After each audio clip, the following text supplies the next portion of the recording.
Better than nothing. Yeah, they're trying.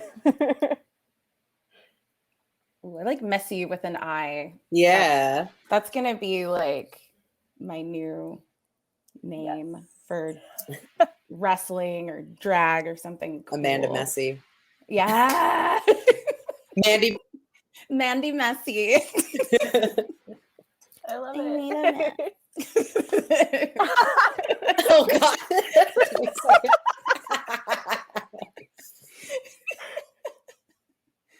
Oh my goodness.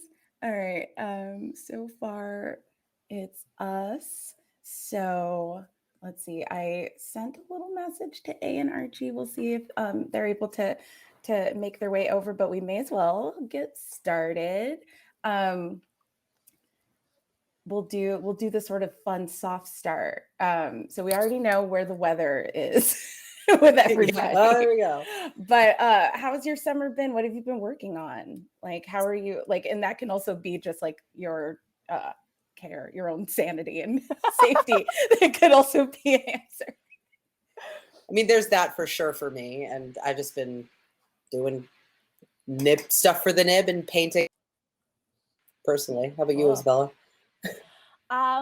I am mostly not working on anything. I recently moved to Maine, so I've been gardening and foraging mushrooms. But that's the real shit. And also, I love the color coordination of your place. It's like gorgeous. Thank you. And, all matches you. It's all beautiful. Everything blues. blue. Everything it's blue. like an ice level in Mario. Yeah. So starting some projects, for the most part, just swimming, walking, looking at trees. But that's what makes the projects. I need to do more of that. That's what I'm trying to do out here. I highly recommend. Yeah. Yeah, that must be so Amanda? meditative. Just editating. So for those in the audience who aren't familiar, I'm a senior editor at Oni Press, and currently I am working on the Limerence Press imprint and developing a bunch of new books within the Limerence imprint, as well as a lot of new quick and easy guides. The first one I worked on was Consent with Izzy, and it was such a blast. So proud of how that came out, and I'm excited to work on more of these. But yeah, the summer has been pretty crazy in terms of like pace. We had a few books come out, Jana and Works in Space, so that's been a lot of our time. But lots of acquisitions. I've been in contract hell. But like the fun part before you get to do the real fun part of making the book. Let's see, is anyone showed up? No. Okay, great. My browser slowed down. I was like, did someone join? But no. All right, so I'll go ahead and get us started. So this is our first ever like all quick and easy guide panel. In theory, should we get the whole gang? But we've got an amazing duo of creators, Isabella Rotman, who created and wrote and drew Quick and Easy Guide to Consent, and Mady G, who co-wrote and drew Quick and Easy Guide to Queer and Trans Identities. Two incredibly important installments in our Quick and Easy series, which has been a flagship for Limerence Press. So the guides have been a popular resource since around 2018 when They Them Pronouns by Archie and Tristan came out. And ever since then, we've been making more resources, and I particularly have been working on expanding that imprint and doing a lot more guides about lots of different experiences and communities. So excited, things like polyamory. We've got bringing people in / coming out. We have a healthy relationships book coming soon. So like there's some real good stuff. Yes. Are those announced yet, or are they no, still this is all Hush, hush. Archie, I'm so- being Mandy messy by spilling this Archie is tea here. for FlameCon. Yeah, Archie is here. Archie. Yeah, hey, Archie's here. Hey, Yeah, what's I am. up? Can you hear me okay? Archie. Yes. Yeah. Yeah, we can hear you Okay. great. Mhm. Sorry, this was confusing. No, it was. No, because Yeah. the whole time No zone worries. thing. Oh, Yeah. I was like, when in doubt, I should just assume it's Eastern time. Yeah. Yeah. yeah, the point is we're here. We figured it out. We got Yes, it. we did. Oh my goodness. So thanks for joining. So I was just introducing the panel and talking about the quick and easy guides and how amazing they are and how useful they've been. I'm working on one with a creator who was in Singapore Ooh. when I was first talking to them, and they were talking about buying they them pronouns at a store in Singapore. And That's awesome. and I was just like, wow, That's so like cool. full circle. And now they're That's gonna amazing. work on a book. So it's like, it's really, really freaking cool, guys. So I'm really excited to have y'all here. And I wanted to just sort of jump off with the classic theme of these guides, which is bringing in your lived experience, bringing in the lived in real, non-academic, accessible version of how living works in these identities. And sometimes it's just like, how does life work? And we all know what it's like as queer folks in Vades, that like there's a lot of disrespect, there's a lot of misunderstanding, there's a lot of tokenizing. So I'm kind of curious what hurdles each of you have faced when trying to transmute that lived experience, all of that understanding into a book that's meant for everybody or anybody. Amanda, will you call on us so that we don't have to? Yes, absolutely. Side of I'm a going to fist start while she with talks. you, Archie. Okay, yeah. Yeah, your book was first. I bet Mhm. there were a lot of interesting firsts going on when you and Ari were like developing the book. Yeah. So just for folks who don't know, a quick and easy guide to they them pronouns originally started as a cheap and easy guide to they them pronouns as a zine that I wrote with the co-author Tristan. And we did it because of my lived experience of changing my pronouns and having to kind of like explain things like over and over and over again. And his lived experience of knowing me before I changed my pronoun, like before I came out and after, and like under like his process of like adapting his language, of becoming an ally, and kind of like his cisgender perspective of talking to other cisgender people about it. And so it was, and it is a challenge to kind of like sum up our lived experiences as like a guide, because it's still our lived experiences. And I think that is kind of one of the things that is limiting about this series. As awesome as this series is, it is still like quick and easy. So often people ask, like, if you could expand upon it, what would it be? And I was like, I would love to have someone who is like not my experience, who still uses they them pronouns, like do a guest chapter or like something like that. Right. But really, like, I teamed up with Tristan because I'm in my bubble of like I have surrounded myself with like people who kind of like get it at this point in my life. At the point when Ari and I were expanding it as a book. And so it was important for me to kind of get that perspective of like someone who, had the practice of talking to cisgender people about it, while I feel like my patience is limited. His was not. That's good. Mm-hmm. Yeah, that's great. It's important to use your cis friends as like backup wherewithal. Yeah. Backup bullshit energy. Like that's important. Oh, that's so great. So I'm curious for you, Izzy, with consent. I mean, that's also like difficult. I'm curious how much of the composition was research versus what you know. Yeah, I mean, consent everyone deals with and negotiates and talks about consent. Everyone has to, like, even if you don't have any sexual relationships or do anything like that, like consent applies to it's any like oh, can I do this? Can we do this? Yes, no, let's talk about it more. So I don't think you need to have any specific lived experience to talk about consent. But I actually found that being a queer person who's had queer relationships was really, really helpful, because a lot of the issues around consent are perceived gender dynamics that we're supposed to embody.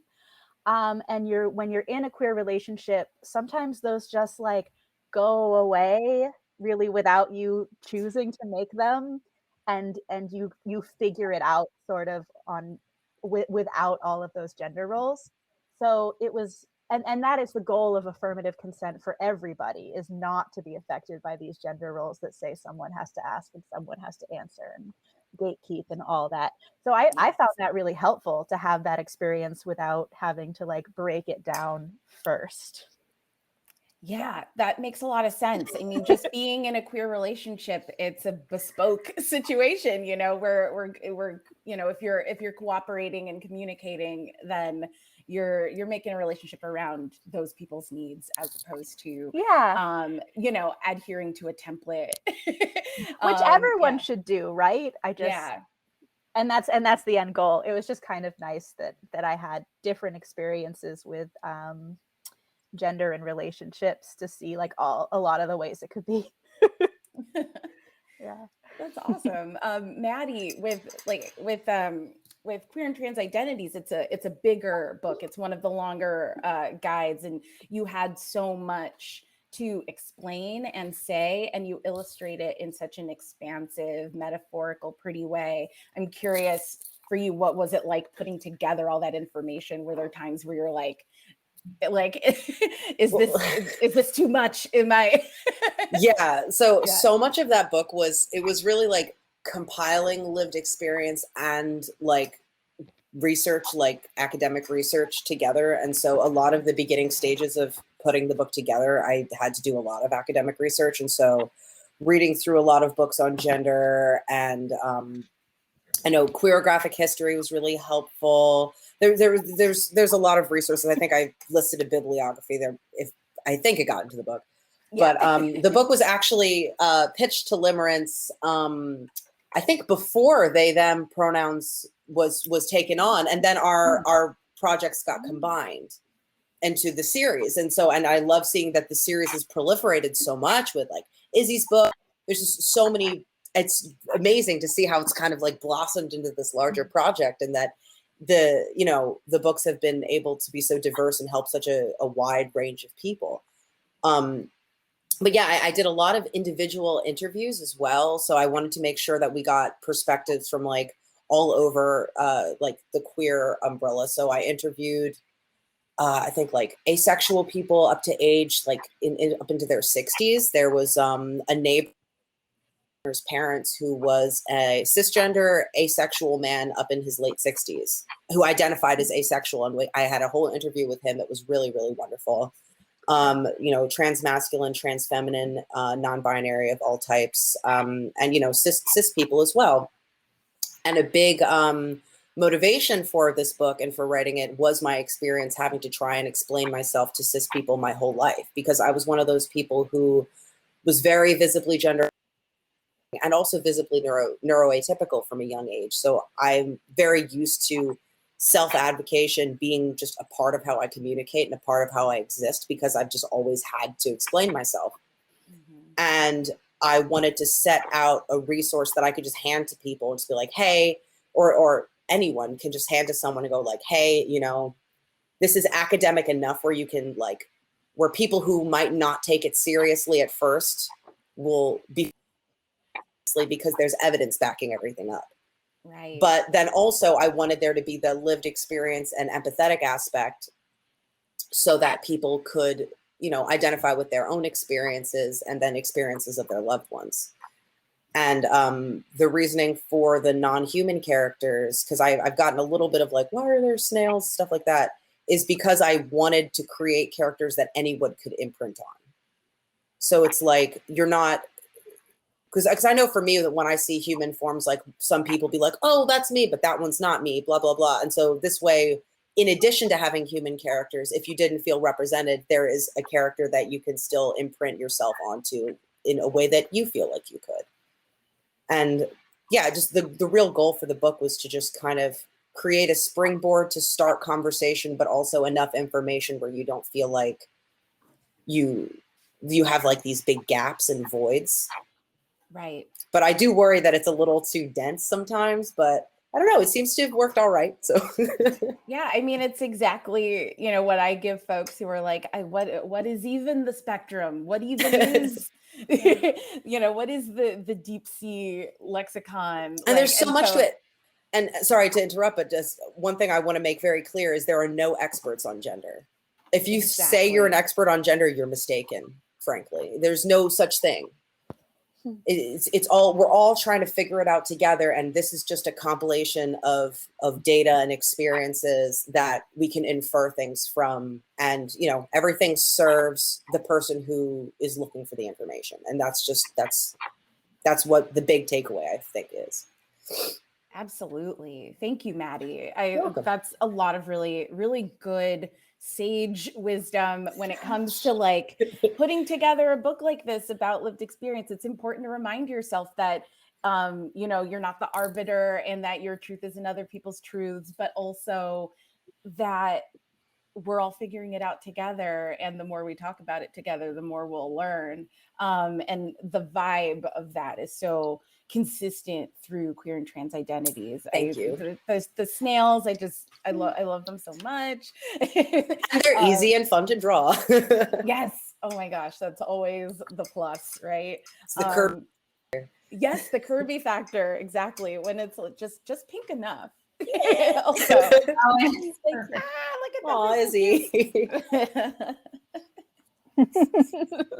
Oh my goodness. Speaking of like talking about how our understanding of ourselves and gender itself changes, Archie, with your first guide in 2018, I mean, even just since 2018, the conversation around pronouns and gender neutral language has evolved, you know, in some good ways and in some really wild, bad faith ways too. But I'm curious for you, what's it been like? How have you experienced that the evolution, and how is the book and, you know, your part in it yeah. So I just feel like since the publication, and like especially since like I made the zine forever ago, and then since the publication of the book, they and pronouns has become so much more wildly visible than I think it was when I published this book. And I think that's a big part of like media and TV and just like social, and how that kind of like how people can like find each other, you know, just like how it is. So I feel like that has changed a lot in terms of it becoming like not just like more visible, but the more visible it is, the more that places of business and places of work are trying to do like the right thing. Oh, and yeah. So I feel like that's capitalism catching up. Yeah, it's capitalism catching up and being like, oh, like this could be a lawsuit. You're like, you know, like I think kind of things that they're like a little bit behind. And so one of the things that I have noticed is that I feel like at the very beginning, a lot of the sales that were reflected to me were from like individuals, like purchasing for themselves and for their family. And now I feel like a lot of the sales tend to be like businesses and workplaces, or people buying for those spaces. And I'll occasionally like do talks or like, you know, like little presentations about the book. And they're always like, I can do like schools and stuff, but they're almost always just like, it's lunch and learn. We're talking about pronouns today for our office culture or something like that. So I feel lunch like and learn. Oh my God. I mean, insurance agents are non-binary too. I have a friend who is one. There we go. Exactly. We're everywhere. Yeah. So it's that's like a bumper sticker. Yeah. So like, a prominent it maybe has become, and like the willingness, I think people who perhaps in 2018 were like, absolutely not, this is bogus, versus now, because it's gotten so much more visible, and they're like, oh, I have to adjust if I don't want to get left behind. So I think that is maybe like some of the changes that I've seen. Yes, I think you're right. The locus kind of shifted a little to a point where there's just enough social pressure that some folks feel like they've got to figure it out, and that's where we want them. I love that. Yes. And we even this year had to start putting out they them pronouns in packs of 5, the friends and family pack, for that exact reason. That's so awesome. Many institutions are like, gimme.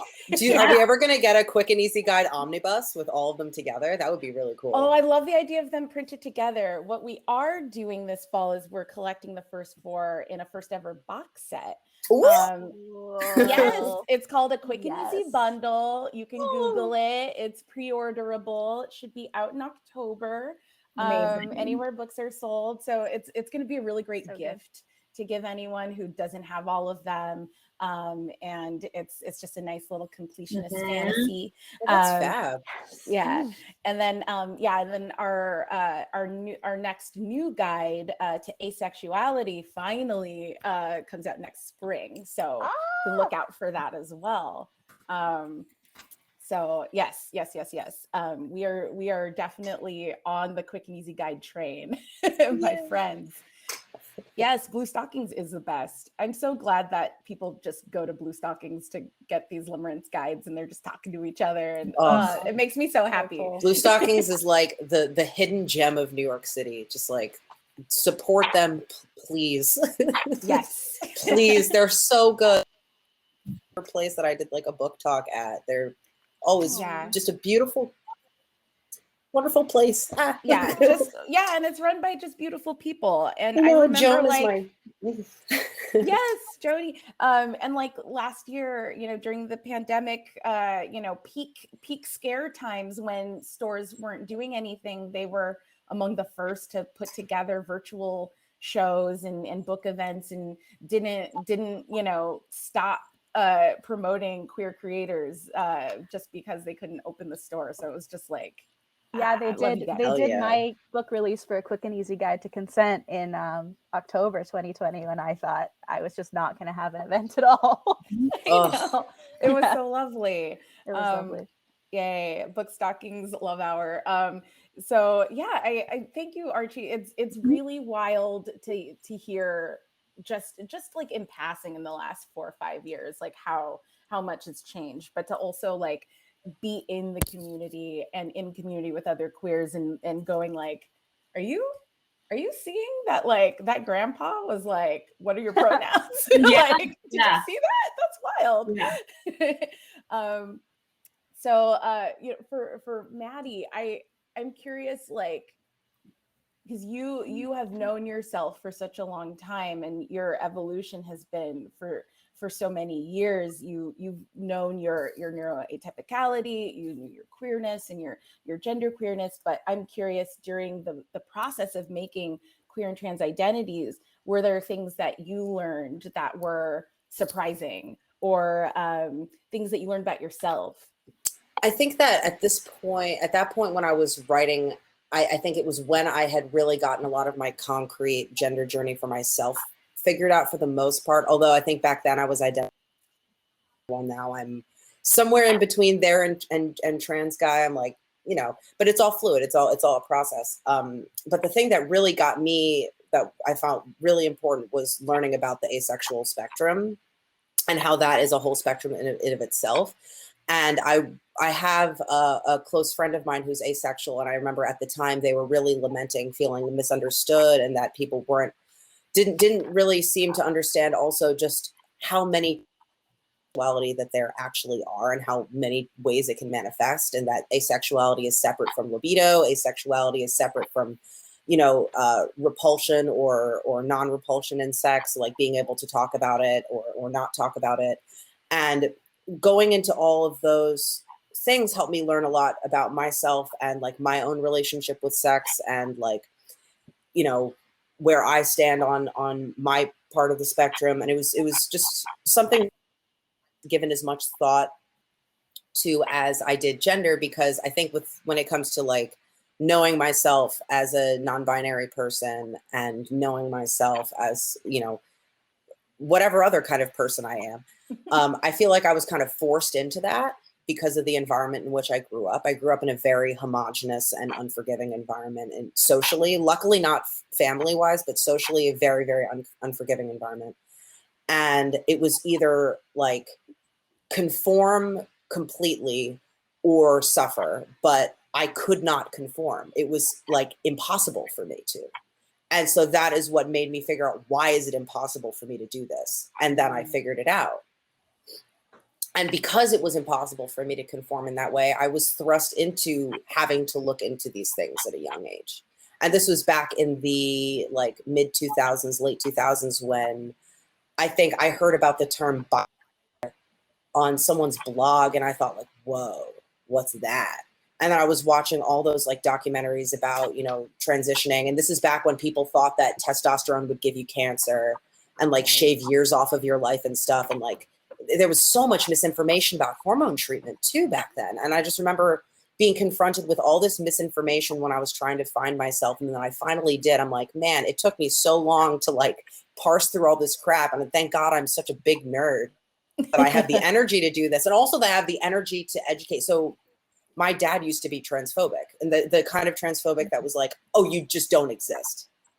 Not in the like, fuck you, but in the like, oh, you're not real kind of thing. And then when I came out, I had to really like explain to him, and now he's correcting people on my pronouns. So it's like, whoa. And I figured, how can I give this experience to other people? Because I'm clearly not the only person who's needed to explain myself. And I figured, what would I have wanted and needed as a child or as a young person, young adult? Yeah. And I just thought, it was one of those, like, I have to do this kind of things, you know? It's just like called to do it.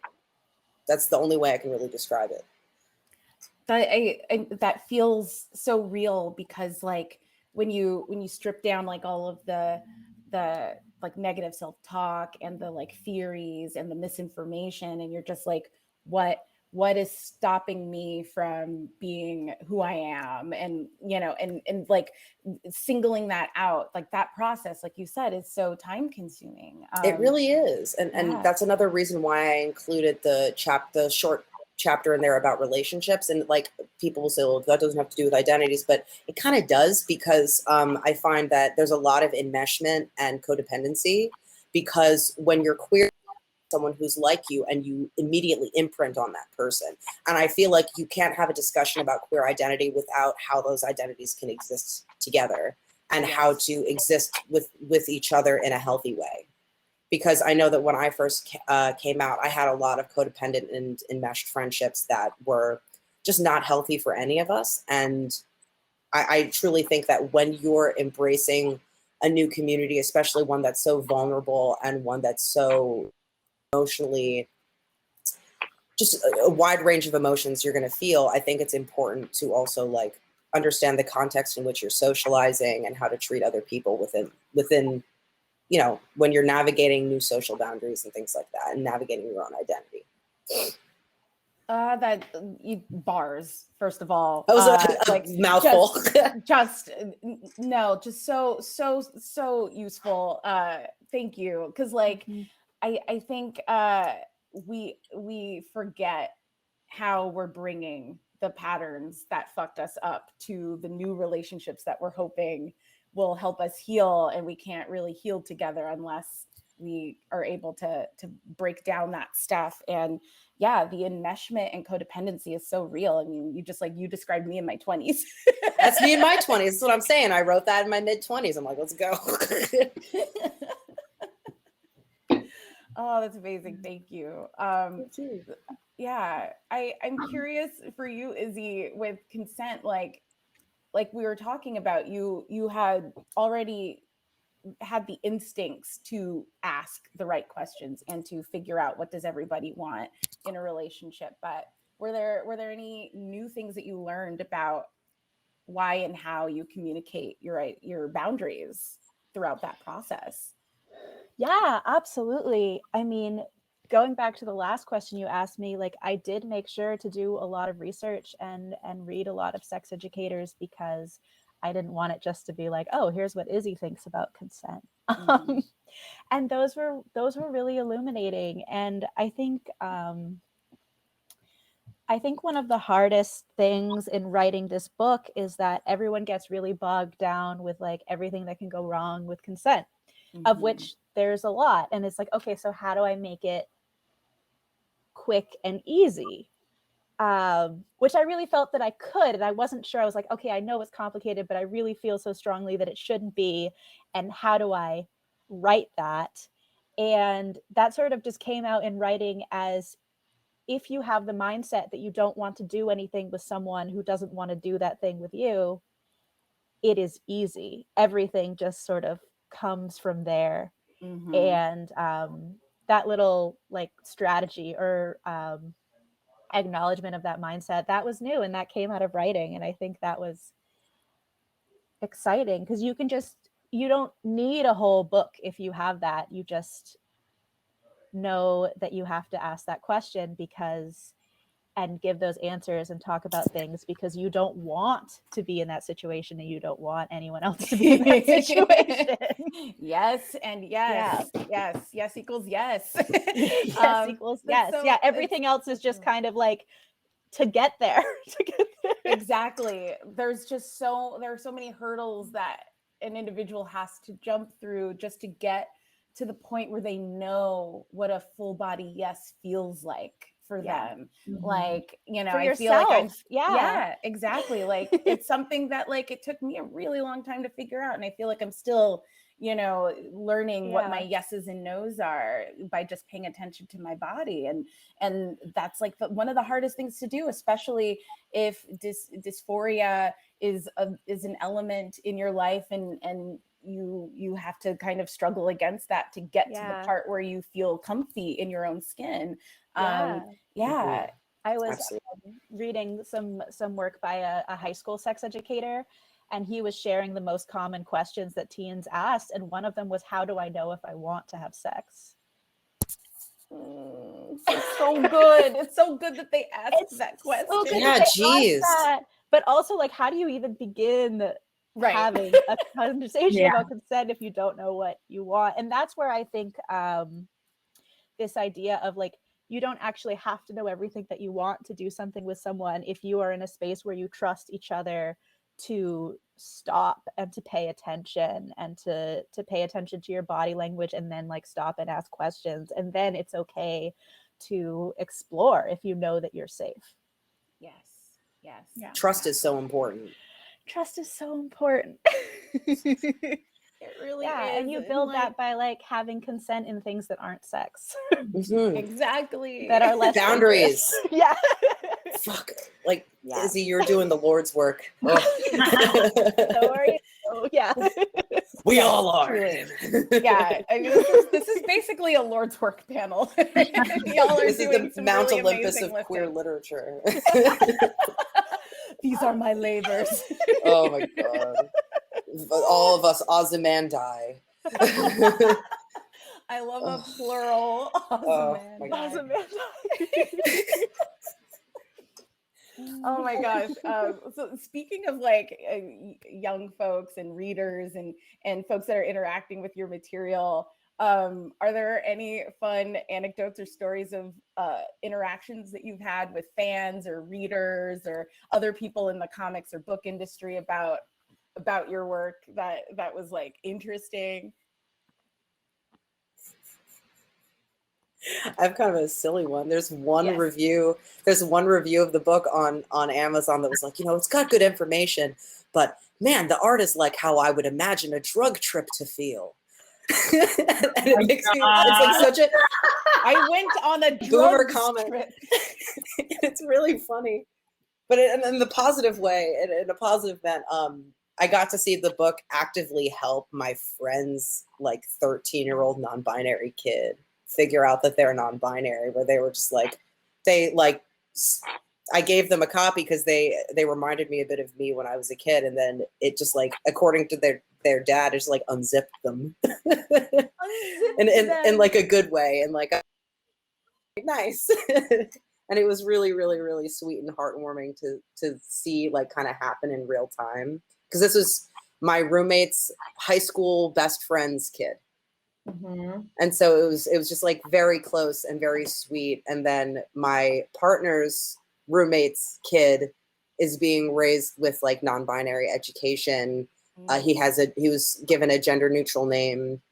So basically, like, if for some reason he decides he's not, he can easily navigate that, or more easily, hopefully, navigate that. And I like that parents are taking that kind of just like little precautions and letting kids know that it's cool to do what they want to do. And like, apparently this little like boy loves like butterflies and like things like that. And they are encouraging him in every way. And it's lovely to see a newer generation of parents really take things like their child's creative and emotional freedom seriously.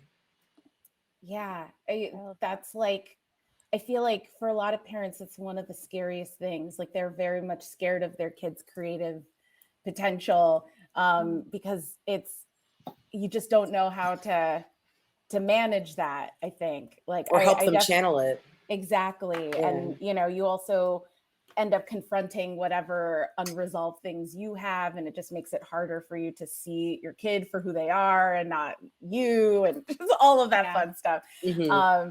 So wow, that's so fortunate. I love that. I feel very lucky. That's so good. I think I mentioned earlier, I don't know if Archie was here for that, but I was talking to a creator who had bought their first quick and easy guide to they them pronouns in Singapore when they were living there, and they were like, wow, this exists. Yeah. That's so cool. Yeah. And now they're going to work on a quick and easy guide to polyamory. So it's just like, oh, what a great thing. So cool. Yeah.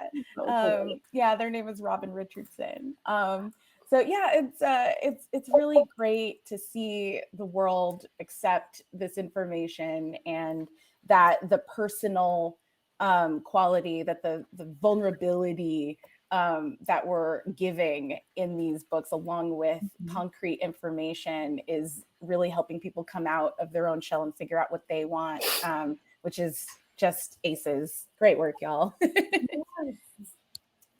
Ooh, I like this note. It's true. Cool. Yes, that is so cool. That's awesome. Yeah, so I'm so happy your book's there, Archie, because like, thanks. Yeah, like she would have in high school. It would have saved her a lot of issues. Yeah. Oh, for sure.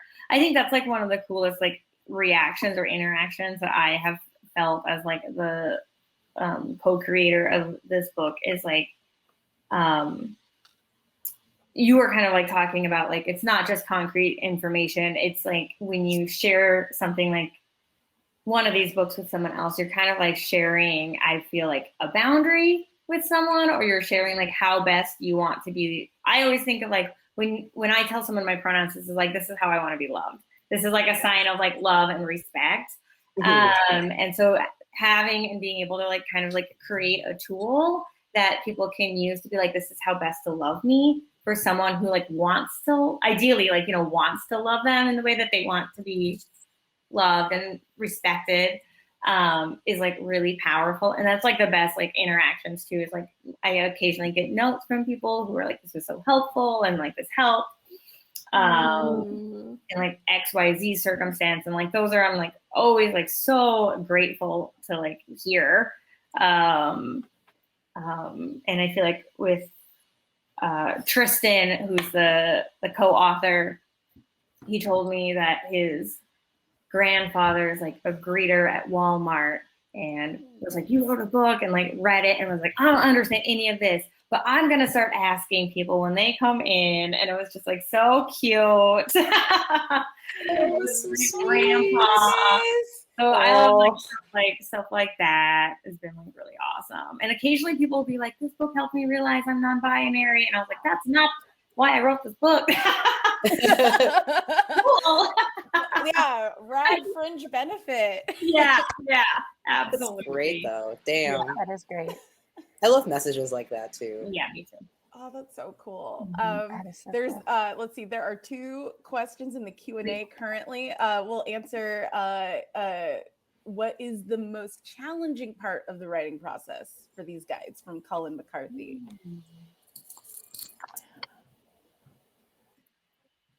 Challenging part for me was writing it for everyone. I found that if I had written a quick and easy guide to consent for teenagers, it would have been a different book than if I was only writing it for adults. But I was writing it for both. So there were like a lot of parts where I had to phrase it so like it worked for both, or like say 2 separate things, and that was pretty challenging. And I hope I pulled it off. There were definitely some moments where we were like, okay, can we show genitalia, things like that. There were like a lot of fun questions with the book market, you know, like when Ingram or you know, all the big Simon and Schuster style distributors have their rules about what fits into what age category, and that's always a fun puzzle for us at Limerence, but we're always trying to outsmart them. Yeah, a fun puzzle. Yeah, it's a fun puzzle. Yeah. I'm wondering, did y'all like focus on a certain age bracket when you were writing, or try to do it for everybody like I did? I kind of did. I guess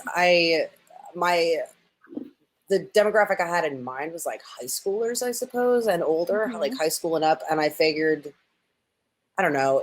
I know the text in mine gets kind of dense, but I don't know. I'm just hoping and praying for reading comprehension skills, or someone who can help someone who might not have as strong reading comprehension skills. Like I hope that the images can carry the message for those who are able to understand or parse all of the text. And I tried to use a font that's dyslexia friendly. So cool. We'll see. Yeah. The lettering is really good, and lettering is important. It's important for us to have letters that everyone can read. Oh, and I also do want to highlight that, you know, I am a co-author of the book, and that my co-author Jules did all of the blue illustrated portions, and I think that Jules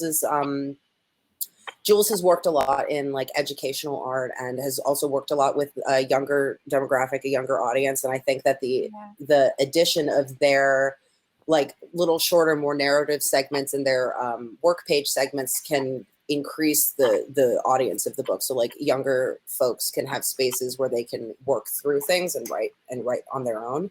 And I think that Jules's addition to the book was really, really important, and definitely widens the base of people who can interact with it. Yeah. Yes, definitely. I love the journaling portions and the parts where you can kind of, you know, decide for yourself, like, okay, well, what do I want? And just like, just free associate that stuff so that you're not, you know, it's an invitation. Exactly. It's an invitation and not a prescription. Yeah. And I think that's where Jules really excels in their work too. I think that they're a very inviting person, and their work has a very inviting energy. And I just wanted to, because they couldn't make it here today, I wanted to highlight doing an art fair in Rhode Island, and I'm wishing them all the best. Oh, break a leg, Jules. Break a leg, Jules. Let's answer this funny placeholder question. I'm assuming in the Q&A. What color is the sky? It does have 2 upvotes, so I feel like that we have like a moral responsibility to answer it. The sky is straight up just white right now where I am. Just I would say the sky is Izzy color. It's like a dove gray. Oh. The sky is Izzy color. Izzy is the color of the sky. That's the answer. That's right. Yes. Thank you. That's great. It's very gray here as well right now. Yeah, we're getting ready for the storm Henri, which is either the first French hurricane or the first non-binary hurricane, whoever how you want to see it, because it's got Henry with an I. So we'll say the first hurricane boy with an I. I love Hurricane Henri coming in with a little beret. I'm gonna mess you up. Yeah, the French non-binary hurricane ready to flood my house. Yeah, just gonna wreck your heart. Yeah, I got my milk crates ready. Hell yeah, gotta get the bread and milk. Gotta get the buckets to flush the toilet. Glamour. Glamour. Liberace and the candelabra. Oh my God. I remember that HBO movie. That was hilarious. Well, it looks like we got a couple minutes left. So let's get our plugs in. I know this was such a fun conversation. Yeah, we'll go around starting with Archie. What's coming out soon? What are you doing? Where can everybody find you online? Yeah, yep. So you can find me online at I like Instagram best. It's Baby Wrist is my Instagram title. I'm also Grease_bat on Twitter. So I can write those down. Because that is like not something I expect people to remember. It's funny. I always remember Grease. We're gonna type it out. We're gonna. I got it. Yeah. The CC is just a robot trying its best. Be nice to the CC. True. It's a kindly.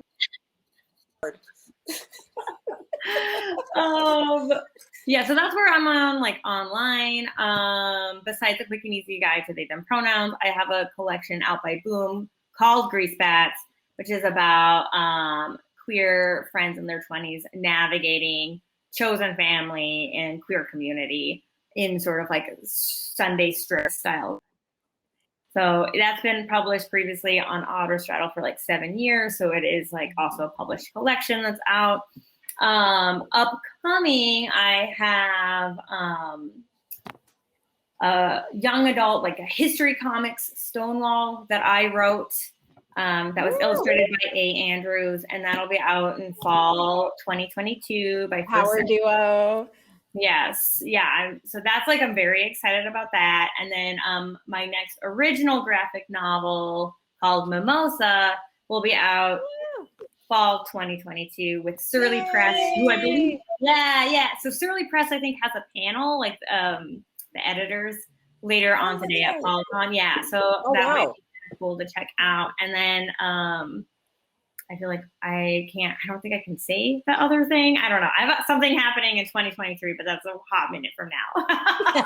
But no, you got to leave them with a cliffhanger. Yeah, cliffhanger. That's right. Oh my goodness. Izzy, how about you? Yeah, so I have Quick and Easy Guide to Consent. Obviously, my other book with Limerence is Wait What, which is like a puberty sex ed book for the middle readers, so like middle school age range. And this I created with Heather Corinna, who is the founder of Scarletine and just kind of hell yeah, sex ed extraordinaire. Yeah, so this is for your younger crowd. Yeah, you can find me. My screen name is This Might Hurt on Instagram, and that's also the name of my studio, This Might Hurt Studios. And I have a tarot deck. That's my fun thing.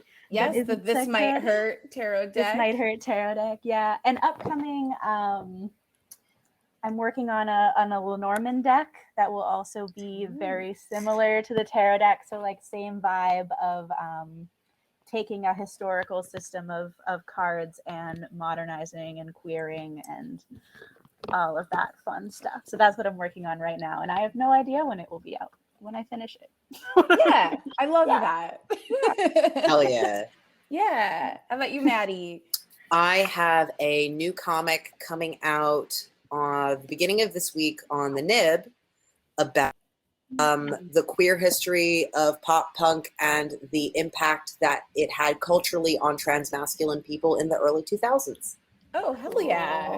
Yes. Phenomenon that I'm shocked no one has written about yet, but it is something that I have seen so much of, and I'm really excited for people to read it and to see it. So that's going to be on the Nib website on Monday, I believe. As for books and stuff, I have Quick and Easy Guide to Queer and Trans Identities, as you all know. With the Nib, I designed and have a ton of comics in Be Gay Do Comics, which got an Ignatz Award, and I'm waiting for my chunk of the brick. Yes, yeah, they need to chip that off for you. Yeah, like we gotta get our brick. I need my chunk. Man, but it's we're just waiting on the chunk. But other than that, I am kind of in a place where I am figuring out what I want to do next. Kind of, I'm always going to be doing little comics, but just figuring stuff out. So I'm making art. Hopefully, I put my info in the chat, just at Mady G Comics, 1Y Comics on Twitter and Instagram, and then website madygg.com. And yeah, otherwise I'm just kind of like floating right now. We'll see what happens. Floating in the hurricane. Yeah, exactly. Drifting. Yeah. Well, that's amazing. And you've reminded me, Mady, we need to talk about music sometime soon. Oh, please. Dude, yes. Hit me up anytime. Or if dude's okay. Girl, hit me up anytime. Seriously. Okay, rad. We'll talk about music. Well, thank you all for being here. This was such a great conversation.